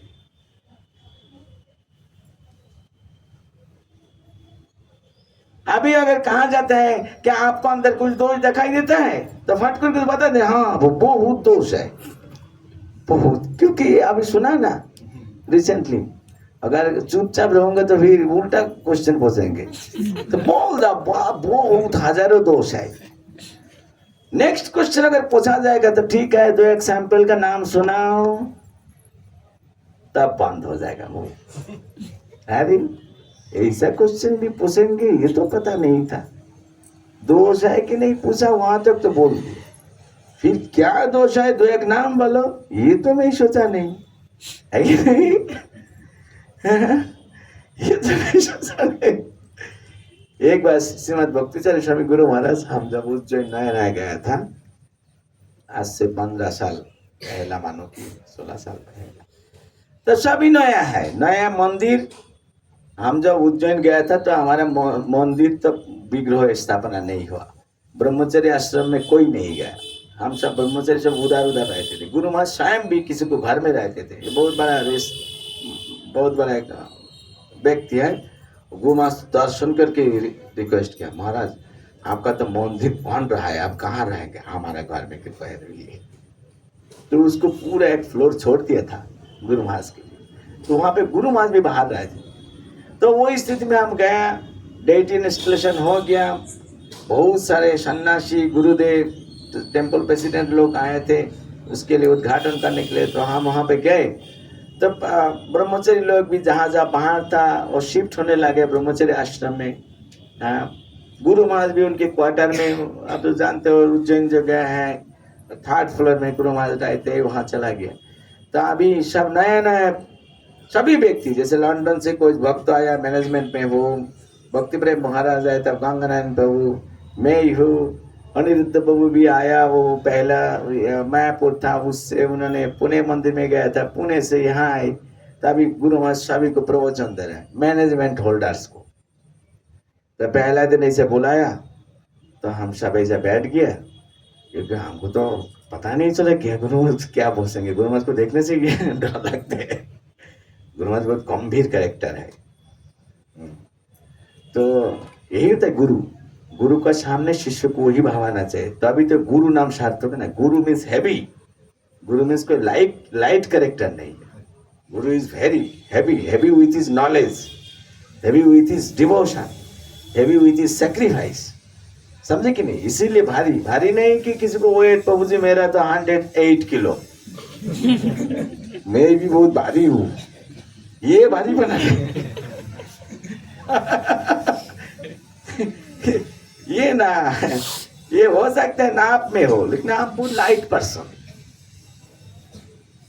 अब लाइट पर रोड के सामने खड़ा खड़ा हो कि उल्टा पलटा चीज खा रहा हो, ये लाइट पर्सन का लक्षण है कि तो विचार नहीं है कि मैं इतना नॉलेजेबल होता हूँ, लेकिन ये रोड का सामने उल्टा पलटा है. पेशाब आ गया सबके सामने, बस कुछ विचार ही नहीं कर सर. मतलब लाइट पर्सन का कुछ वैसा दृष्टांत होता है. ऐसे कोई जगह दिखाई देता है कि वो निषिद्ध स्थान, तो व्यक्ति कैसे हैवी व्यक्ति हो सकता? मतलब सोचना कि ऑर्डिनरी पर्सन, मोस्ट ऑर्डिनरी. तो हमारा जिंदगी वही है. लेकिन गुरुदेव जब होता है, ही इज वेरी हैवी. किसके लिए हैवी? गुण के लिए, योग्यता के लिए, ज्ञान की गहरता के लिए, भक्ति की निष्ठा के लिए, ये सब के लिए हैवी होता है. और वो गुरुदेव की तुलना में हमारा तो कुछ ही नहीं, बांडव पूरा खाली है. इसीलिए शिष्य जब सामने जाते हैं ना, ऐसा ऐसा करते रहते हैं सामने व्यक्ति के सामने. तो बैठा तो गुरु महाराज बोलते हैं बहुत सारे चीज है. गुरु महाराज के बारे में अगर कोई दिन बताऊंगा तो अलग. मैं जस्ट एक पॉइंट बोलने के लिए चाहता हूँ. पहला दिन तो कुछ परीक्षा ले लिए, सेकंड दिन जब गया ना, तो फिर कहा कि एक एक व्यक्ति खड़ा हो, प्रेम भक्ति स्टैंड अप.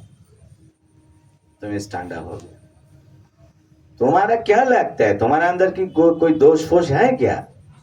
नहीं तो ऐसा फट करके बोल दिया कि गीता का शिक्षा पूरा दोष से भरा गुरु महाराज, हमारे अंदर कोई गुण ही नहीं है.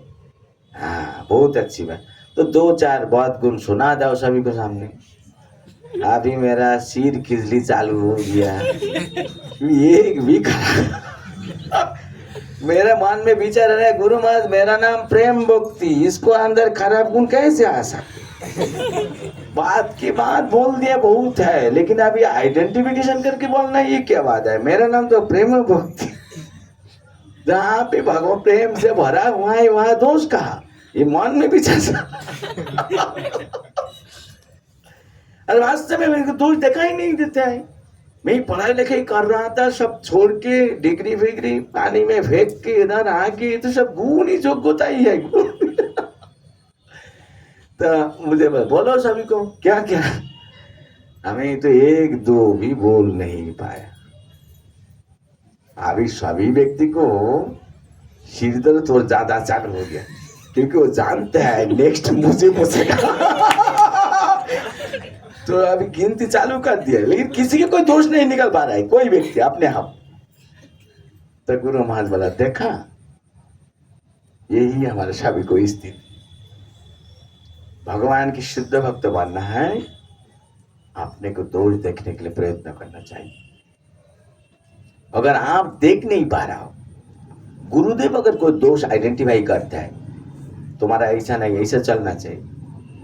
वरिष्ठ वैष्णव अगर कुछ दोष देखते हैं, तो उसी टाइम अपना के सपोर्ट नहीं देना चाहिए. नहीं नहीं नहीं, आप जो बोल रहा उल्टा पाल्टा, ये क्या बात है, झूठ है, ऐसा नहीं बोलना. मानना चाहिए, और उन्हीं की बात मान के अपने की ओर देखना चाहिए. आप अपने आप तो देख नहीं पा रहा हूं, जब कोई व्यक्ति बोल रहा है तो जरूर सोचना चाहिए, जरूर मेरा अंदर कुछ है. नहीं तो गुरु महाराज तो मेरा दुश्मन नहीं, फलाना वैष्णव तो मेरा दुश्मन नहीं, उन्होंने बोल रहा है तो मैं ही समझ पा रहा हूँ कि नहीं पा रहा हूँ, लेकिन हे चलो मैं देख लेता हूँ कहाँ है कैसे. ये भगवान की भक्त बनने के लिए तरीका समझ में आ रही? हमारे टॉपिक को शायद रेलिवेंस लग रहा है, ये होना चाहिए. तो वहां पे उपस्थित कोई व्यक्ति कोई नहीं वैसे लगे, गुरु महाराज है ना, मेरा थोड़ा मंगल आरती जाने से लेट होता है. गुरु महाराज के ये गुरु महाराज तुम लोग दोष नहीं, आज लेट हो रहा है, कल ठीक हो जाएगा. और कुछ समझे कि नहीं? मतलब बहुत कोशिश करके एक दोष निकला. क्या निकला? मंगल आरती में लेट हो रहा है. मंगल आरती में मैं 10 मिनट लेट हो जाता हूँ. मतलब ये एक भी दोष नहीं दिखाई दे रहा है. अर्थात हम लोग को शुद्ध भक्ति प्राप्त करने के लिए संभावना कितनी कम है, ये इसका मतलब होता है। ओके, थर्ड दिन, तीसरा दिन बुलाया। आज क्या पूछेंगे, क्या पता है? तो ऐसे बैठ गया, आज बोल रहा है, गुरु महाराज बोल रहा है, आप दोनों दो दो व्यक्ति एक एक टीम बनाओ, एक group, B group, C group, ऐसा बनाओ। अच्छा, आज क्या करना है? आपको सामने जो बैठा है, इनकी गुण दर्शन करके सभी को सामने बोलो, और उसके बाद आप इनको गुण देख के सभी को सामने बोलो। उसी दिन वो एक खिचड़ी चालू हो गया कि इसका तो केवल मैं दोष ही दोष देख रहा हूं। गुण तो एक भी नहीं, तो मैं क्या बोलूं? अभी बोलना है तो झूठ बोलना पड़ेगा। अभी गुरु महाराज से दो गुण सुनने के लिए चाह रहा है, तो मुंह तो खुलता ही नहीं है। गुरु महाराज बाल बार बोलो बोलो कुछ, बोलो कुछ। तो हाँ गुरु महाराज, मैं जानता हूँ ये बहुत अच्छे बाला भक्त है। समझे कि नहीं, क्या भक्त?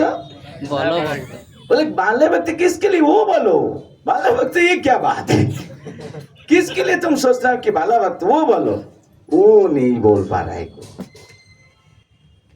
तो ये भी कहा गुरु महाराज, एक साथ में रहने के लिए आपने को दोष देखना चाहिए, दूसरों को गुण देखना चाहिए। यही चीज को मैं समझाने के लिए तुम लोग को 3 दिन से परीक्षा कर रहा हूं।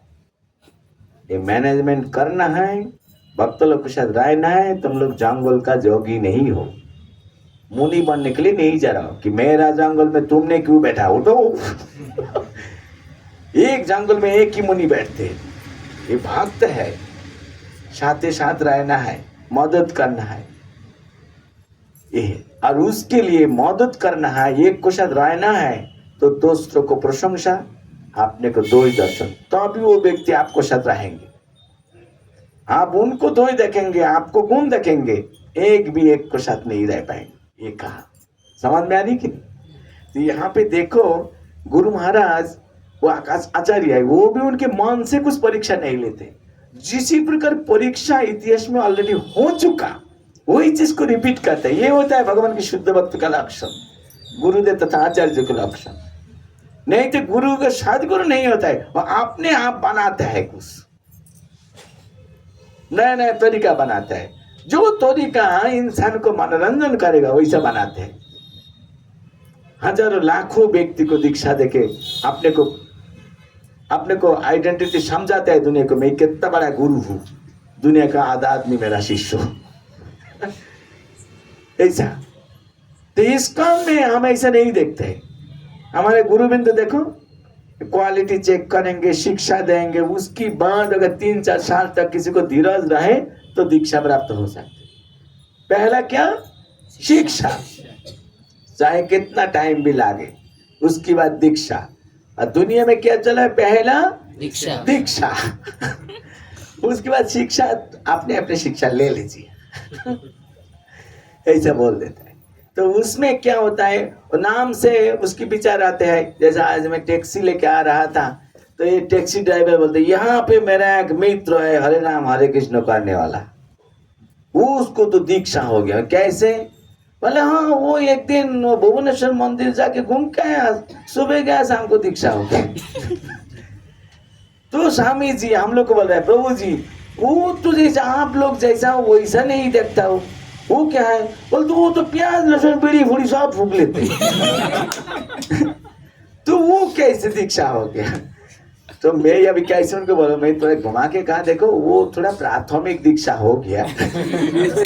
तो गए, कुछ उपदेश का कुछ मार्ग दिखाए कि ऐसे ऐसे करो, उसको मान रहा है, दीक्षा हो गया। वास्तव में वो मानते रहेगा, और वो सब मानने का टाइम इतना स्ट्रिक्ट नहीं बनना पड़ते। यहाँ से आपको बीड़ी फूकना बंद कर देना, क्योंकि वो धीरे धीरे छूट जाते। तो करते करते 2-3 साल लग जाएगा, तब जाके गुरुदेव असली दीक्षा देंगे। कल ओ समझ में आ गया उन्होंने क्या। तो ये दुनिया के आदमी चाहते हैं, उसको नाम होता है प्रेम, जो फट करके मिलता है, बाद में जाके कोई काम नहीं करते, है कि नहीं? आप लोग कभी कभी मैजिशियन को मैजिक देखा? ऐसा ऐसा करके आपको हाथों में देंगे, क्या देंगे? आप तो देखें खाना की चीज है, थोड़ी देर बाद में देखो मिट्टी बन के नजरबंदी क्या क्या बोलते हैं। तो इसी प्रकार जो फट करके मिलता है बाद में धोखा खाना पड़ता है, उसकी नाम प्रयोग। लेकिन थोड़ा टाइम लेके जो मिलता है और उसके परिणाम इतना शुभ और मधुर होता है कि वो मधुरता कभी भी नष्ट नहीं होते, वो बांटते रहते हैं। प्रतिपदम पुण्यमृतास्वादनम, उसको नाम श्रेय। तो कृष्ण जी को क्या कर रहा है? जब श्रेय, प्रेम का नाम नहीं बोल रहा है, मुझे जल्दी जल्दी मजा चाहिए। जब श्रेय तो निश्चितम ब्रूहितन में शिष्यस्त हम शादिमाम तम प्रपन्न। तो जैसे मैं कृपण व्यक्ति को नाम कहा ना, उन्होंने तो कहा मेरे ऐसे बहुत सारे कार्पण्य दोष तो बहुत है, एक साथ में उसको कार्पण्य दोष कहते हैं। तो बहुदोष तो है। अभी अर्जुन केवल अनुमान लगा के इमोशनली नहीं कह रहा है कि मेरा बहुत दोष है, वो दो चार सैंपल भी सुना दे रहा है श्लोक के अंदर। कैसे? दो एक सुनाओ। तो कह रहा है समूढ़ो चेता, एक शब्द आया ना, समूढ़ मतलब खतरनाक। किस प्रकार खतरनाक? भगवत गीता की एक श्लोक में कहा कि 4 प्रकार व्यक्ति मेरा भक्ति नहीं कर पाते हैं। आप लोग जानते हो कौन कौन होता है? मूढ़ा एक नंबर। वहां पे सामूढ़ा कृष्ण नहीं कहा, क्या कहा? मूढ़ा। नराधम, माया पड़ी, तो ऐसा है कि नहीं? तो पहला शब्द क्या कहा था? मूढ़। अभी मूढ़ का मतलब क्या? जिंदगी भर गाधा जैसा परिश्रम कर रहा है, लेकिन किसके लिए कर रहा है किसी को पता नहीं, और जो परिश्रम कर रहा है फल भोग भी नहीं कर पा रहा है। गाधा के साथ क्यों तुलना किया गया है?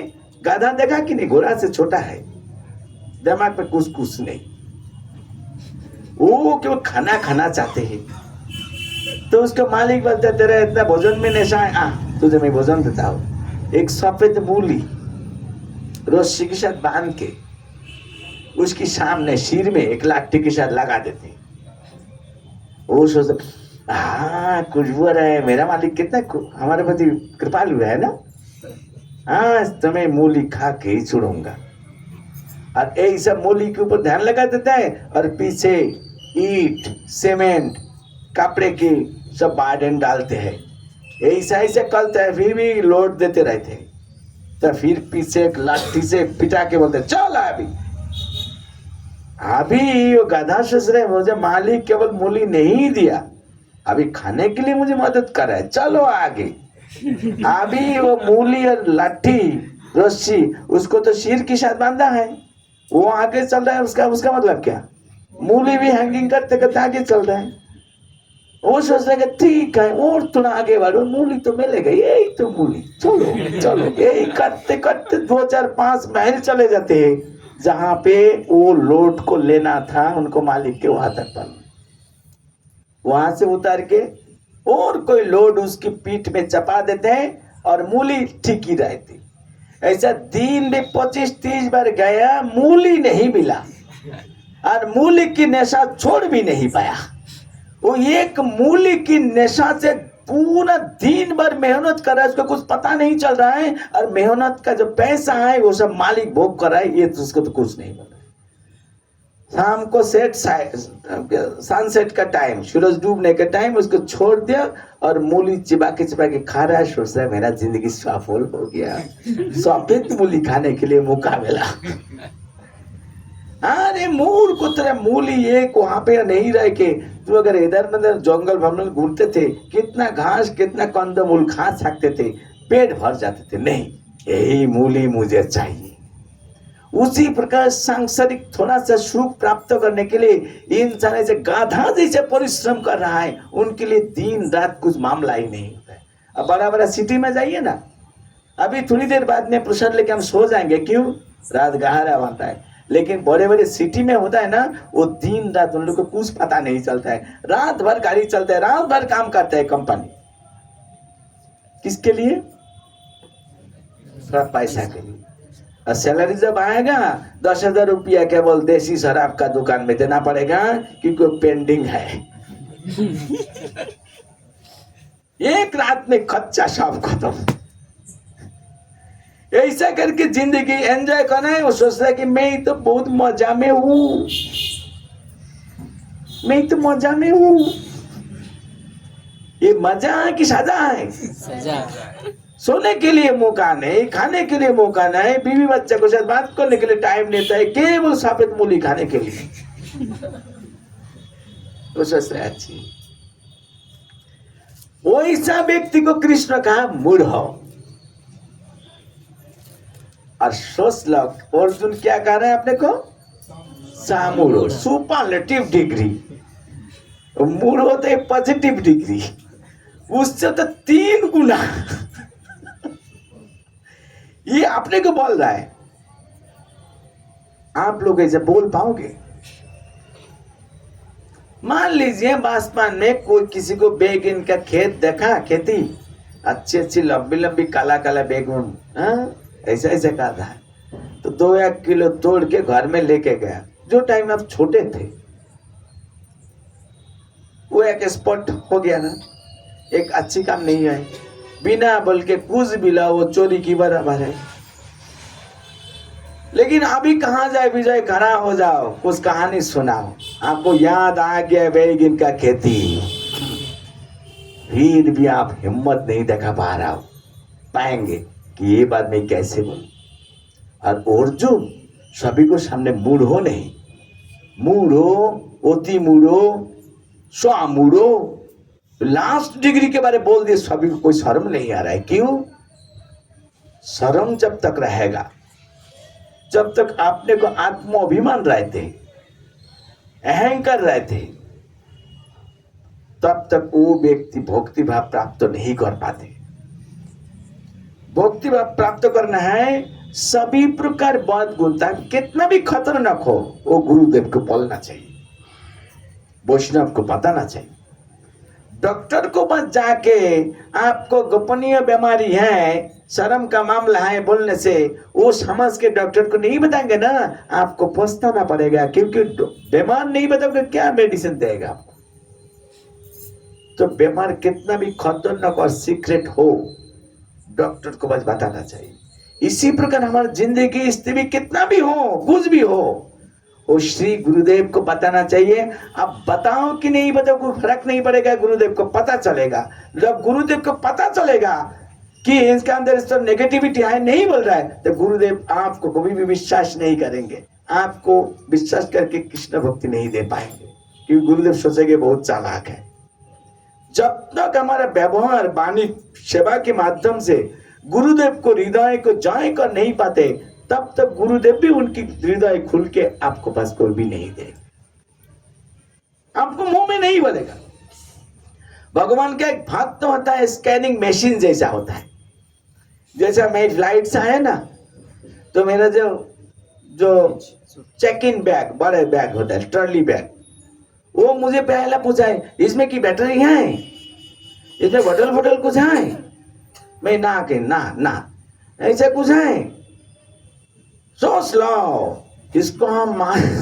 मुझे कहा कुछ भी करो ना, कुछ नहीं ऐसा है तो ठीक है, ये जा रहा है। अगर स्कैन मशीन में कुछ पकड़ लेगा ना, तो आपको बैग फ्लाइट में न जाएगा नहीं, इधर ही रहेगा। मेरे को वो चिंता नहीं, आप जाओ लेके जाओ।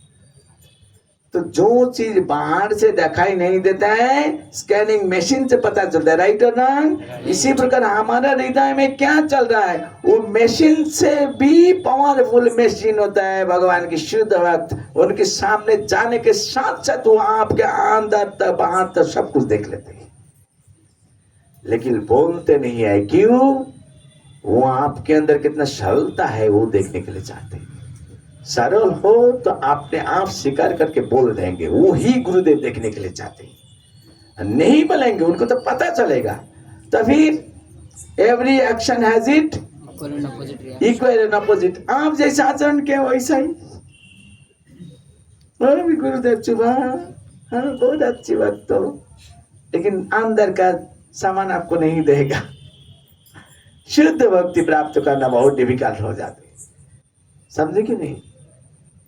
हाँ, तो इसीलिए यहाँ पे हम देख रहे हैं कि अर्जुन का व्यवहार भगवान के भक्त बनने के लिए चाह रहा है। अभी एकदम दिल खुल के अंदर तक कुछ भी है सभी को सामने बोल दे रहा है कि मेरा ऐसा ऐसा है। समझे कि नहीं? तो इसमें और एक चीज है कृपण, इसको हम वर्णन किया ना, उसकी विपरीत होता है ब्राह्मण। कृपण और ब्राह्मण। ब्राह्मण कौन है? देखो ब्राह्मण कौन है ये भी बहुत महत्वपूर्ण चीज होता है। ब्राह्मण वही है जो व्यक्ति मानव जीवन की सबसे बड़ा जो असली प्रॉब्लम है उसको सॉल्व करते हैं, उसको समाधान करके देह त्याग करते हैं, वो होता है असली ब्राह्मण। अर्थात ये मनुष्य जीवन प्राप्त होके भगवान की उपदेश अगर वो व्यक्ति प्रैक्टिस करते हैं तो वही व्यक्ति इतना शुद्ध और क्वालिफाइड मान जाता है कि बार बार इस संसार में जन्म नहीं लेना पड़ेगा। इस जिंदगी में शुद्ध भक्ति रूप आचरण इतने ढंग से किया कि उसके प्रभाव से और जन्म मृत्यु जरा विधि चक्र से बाहर निकल के सीधे भगवान के धाम पे चला गया। प्रॉब्लम सॉल्व करके कोई व्यक्ति देवत्याग करता है उन्हीं की असली ब्राह्मण कहते हैं। ब्राह्मण मतलब बुद्धिमान, ब्राह्मण मतलब बुद्धिमान। आप लोग देखेंगे कभी भी कोई ब्राह्मण मूर्ख ब्राह्मण ऐसे कोई जगह कहा नहीं जाता है। बोला हमारे गांव में एक मूर्ख ब्राह्मण है, कोई बोलता है नहीं। ब्राह्मण बोल दिया तो मानो कि वो तत्वज्ञ है, वो शास्त्रज्ञ है, होना चाहिए कि नहीं?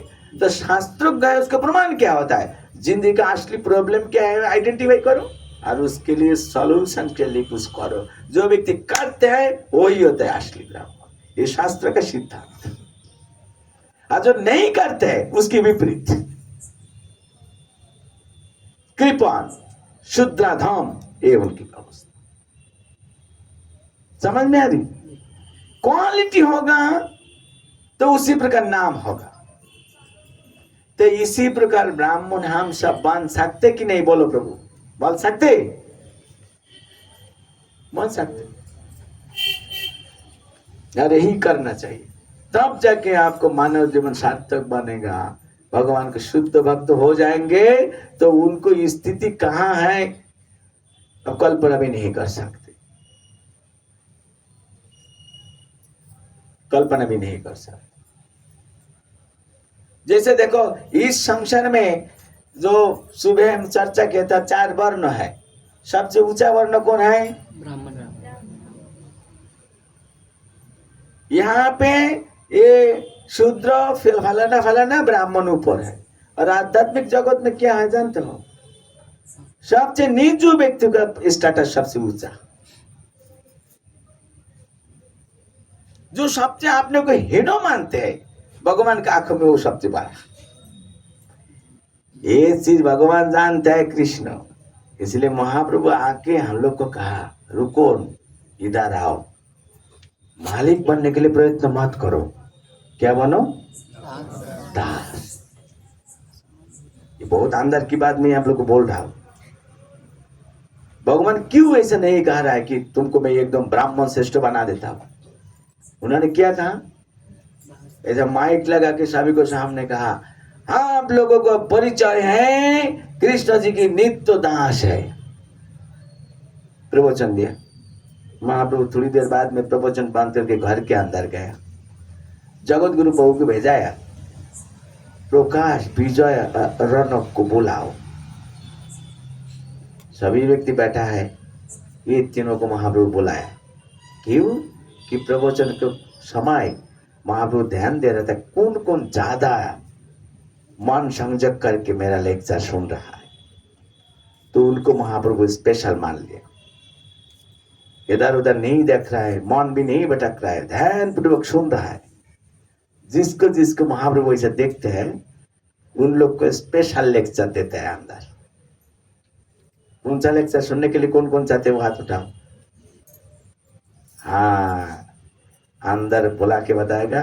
सभी को सामने इन जनरल में ही बोल दिया जब आप लोग को परिचय कृष्ण को नित्य दास, वास्तव में आपका परिचय कृष्ण की दास की दास की दास।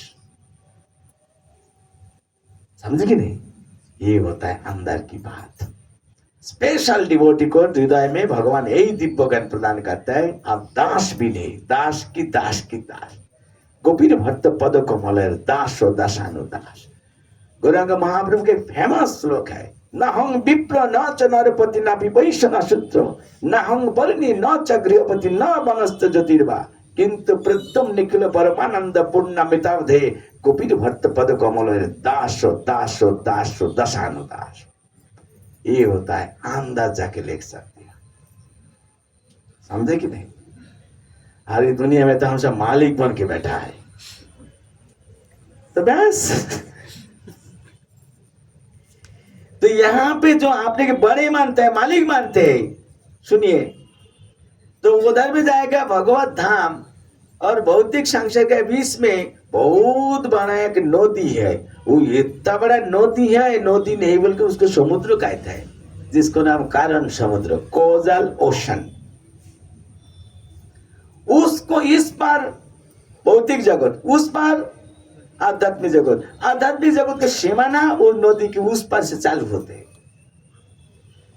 तो पहले सीमाना में, जैसे कोई देश की भी सीमाना है ना, कि तो सीमाना की साइड में ही किसी के घर नहीं बनते, थोड़ा काफी दूर जाके घर मकान बनाना चालू होते। इधर में जंगल रहता है, सैनिक के क्वार्टर वगैरह सब रहते हैं ना, अलग बाउंड्रीज रहते हैं। यहाँ पे काटा तार से बना हुआ, उससे ये है, इसे करके एक लंबी टाइम तक, क्योंकि वो border area is always dangerous और डाकू लोग चलते हैं, बदमाश चलते हैं, इसलिए गृहस्थ लोग लोकेलिटी वहां नहीं बनाते, दूर में बनाते हैं।